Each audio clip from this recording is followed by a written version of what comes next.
and ooh, pull. This thing is crazy.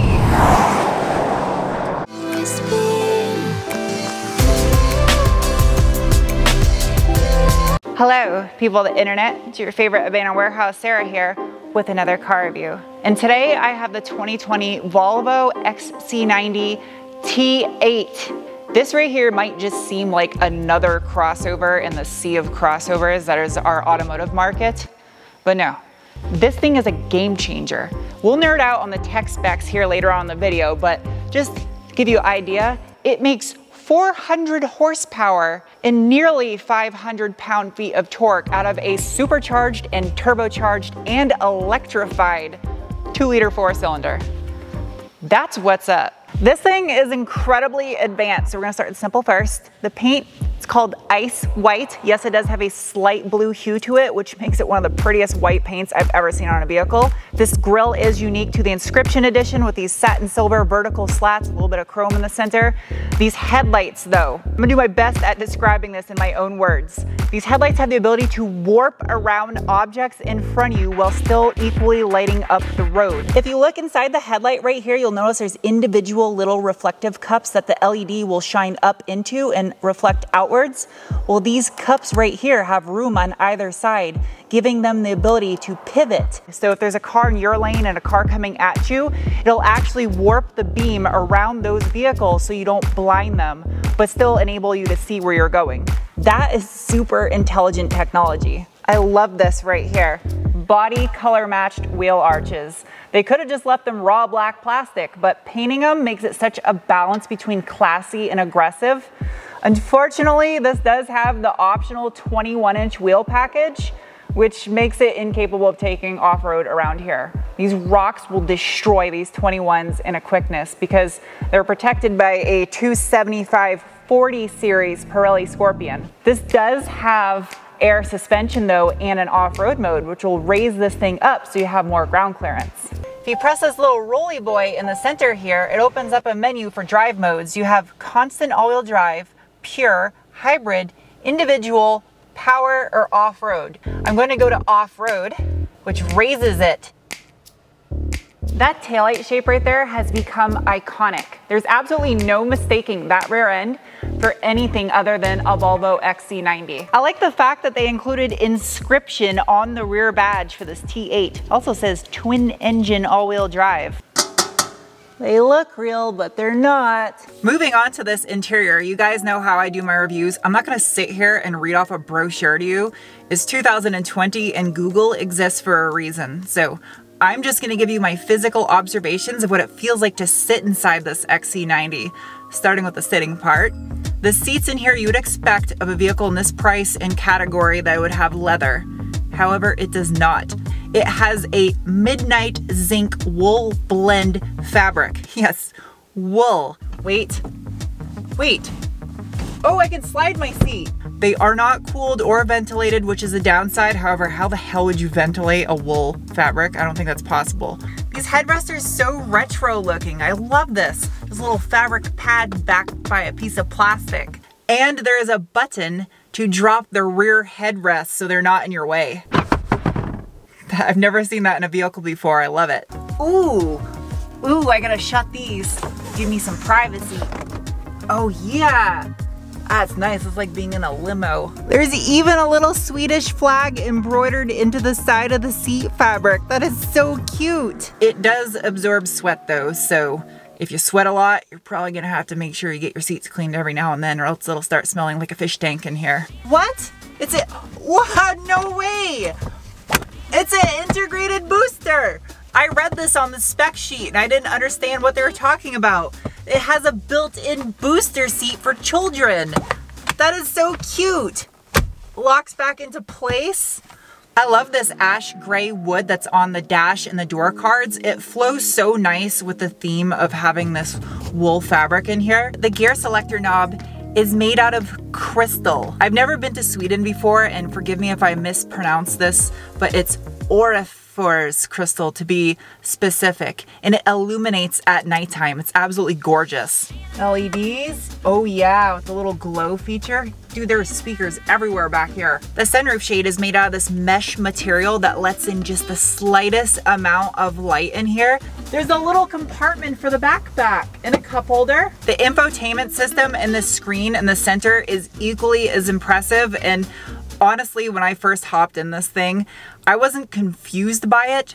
I just felt like I wasn't intelligent enough to understand it. Like, I felt like it was a problem with me, not the vehicle. So that's to say something about this. Now, it is paired to a 1400 watt 19 speaker sound system, and it actually has this little speaker here up on the dash that I was confused what it was at first, but it's designed to minimize acoustic reflection off the windshield. And there's also, what does this do? Oh my God, the glove box opens electronically. There's a button to pop it. Shut up.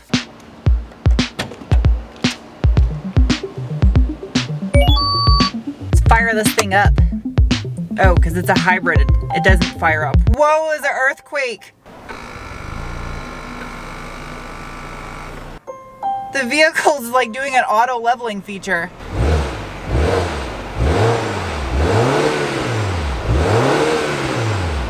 I do have it in power mode. I'm gonna leave it in power mode, but also I'm going to go into the menu here and I'm going to place a hold on my hybrid battery level so that way I don't deplete the battery any further than what it is. 360-degree camera, zoom. Oh my God, the camera system on here is like a DSLR. It's so crisp and clear. Of course, because this thing is a Volvo, it is chock full of safety tech in here. And the thing that I like about it is this is the least intrusive and interruptive safety tech I've ever seen in a car. It works with you, not against you. I've never once been irritated by the safety features in this vehicle. Other manufacturers should take note of that.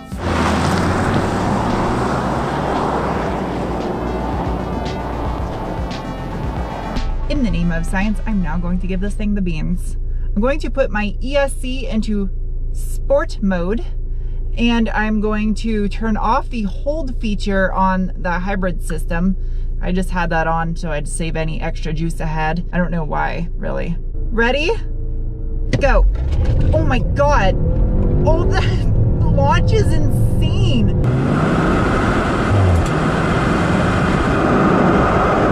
I didn't expect that.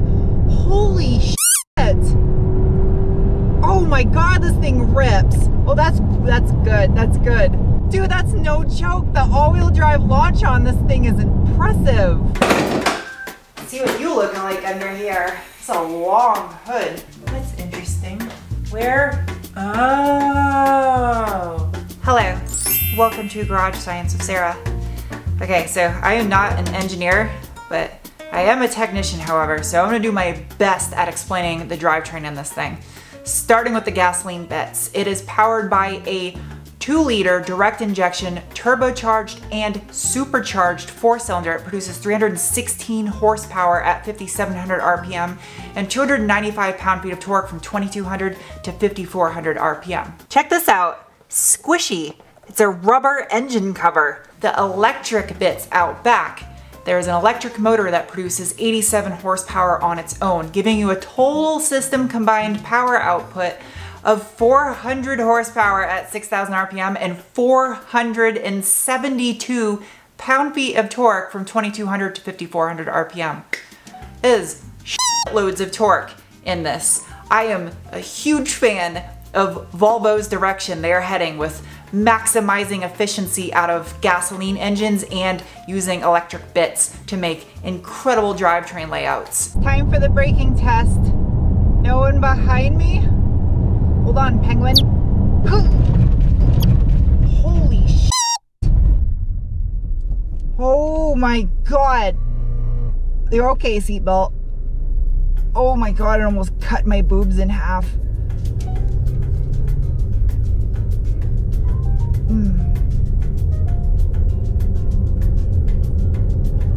I probably just generated enough electricity with that stop to power an entire city, because it has a regen cycle on braking.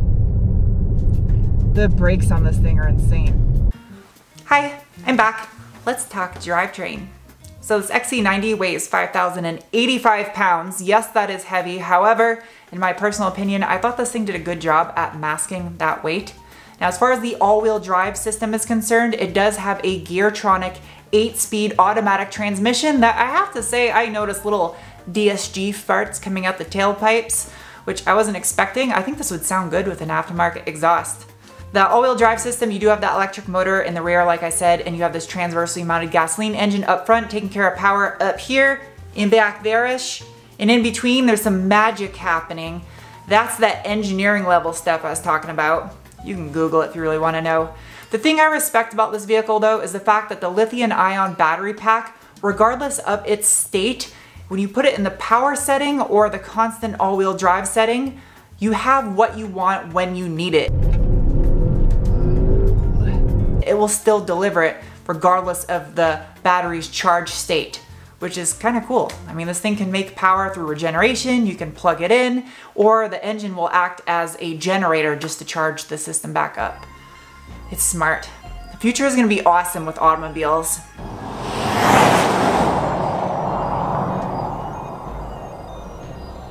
Having something that's twin charged is amazing.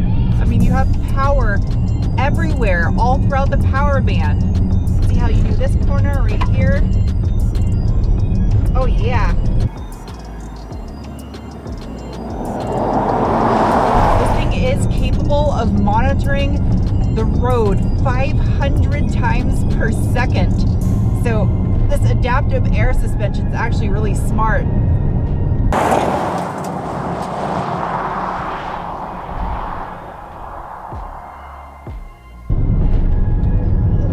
Oversteer and understeer at the same time. Lay into the throttle right there. Oh my god, there's so much torque.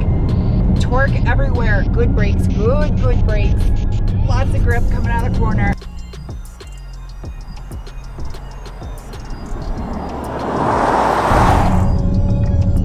On the throttle again. Pull. This thing is crazy.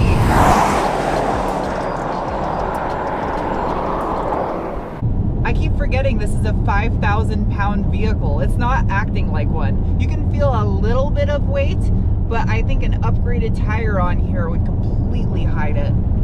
As far as driving for normal people goes, despite how it sounds on my camera suction cup to the windshield, it's ultra quiet inside here. There's minimal road noise, it's just coming from the hum of the tires, and it's super smooth, it's super comfortable. As far as the hybrid system goes, I wish there was a little bit more than 18 miles of range of full electric, but it's nice that you can plug in and charge it at home overnight, and the fact that you can lock out the battery so you can save that energy for wherever you want to use it on your commute.